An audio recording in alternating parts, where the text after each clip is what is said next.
ভার্সিটির প্রফেসরদের সাথে সম্পর্ক ভালো রাখলে নাকি সুবিধা পাওয়া যায়। আমি এতই ভালো সম্পর্ক রাখতে গিয়েছিলাম যে সোজা ব্যাটার বউ হয়ে বসে আছি। কি হলো, কি বিড়বিড় করছো? কিছু না স্যার, ভাবছি আমি কোথায় থাকবো, আমার মাথায় উঠে বসে থাকো, ইডিয়েট একটা।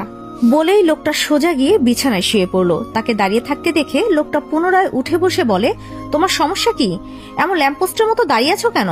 এভাবে দাঁড়িয়ে না থেকে সোফায় গিয়ে শুয়ে পড়ো। কথাটা শুনে মেয়েটির মেজাজ খারাপ হয়ে যায়।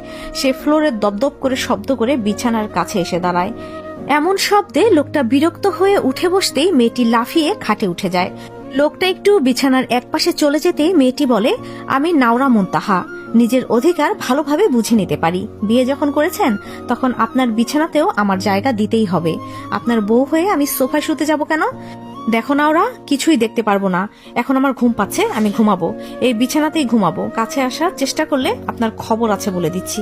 তোমার মতো অভদ্র মেয়েকে এই নওয়াব জাবিন খান দেখতেই পারে না। সেখানে কাছে যাওয়া তো দূরের কথা, আসতেও বলিনি। খুব ক্লান্ত আমি, ঘুমাতে দেন আমায়। বলেই নাওরা সোজা বিছানার এক পাশে শুয়ে পড়ে। নাওরা মুনতাহা খুবই দুষ্টু একটা মেয়ে, বয়স 20 বছর। বাবা মা নেই, মামা মামির সাথে থাকে। একটা অনাকাঙ্ক্ষিত ঘটনার মাধ্যমে নাওরাফের সাথে তার বিয়ে হয়ে গেছে। তারা দুজনের কেউই এই বিয়েতে রাজি ছিল না, এক প্রকার বাধ্য হয়ে করতে হয়েছে। বেশ একটা ভাব দেখিয়ে শুয়ে পড়ল।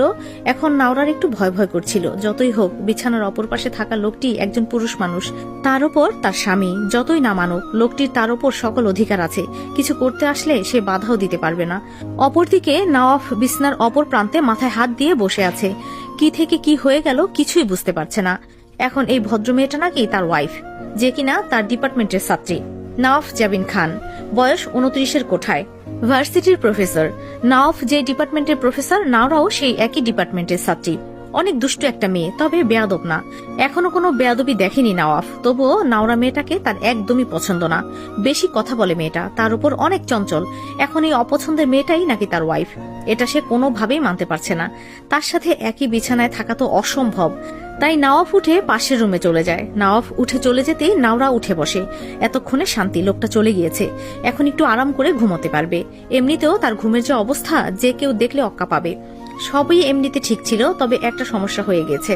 রুমে এসি অন করা, কিন্তু সে কোনো রিমোট খুঁজে পাচ্ছে না। কমাবে কিভাবে? তার উপর বিছানায় একটা কাঁথা কম্বল কিচ্ছু নেই। নাওরার একটু ঠান্ডা লাগছিল, তাই নিজের 3 পিসের ওড়না দিয়ে নিজেকে কোনো রকম ঢেকে নেয়।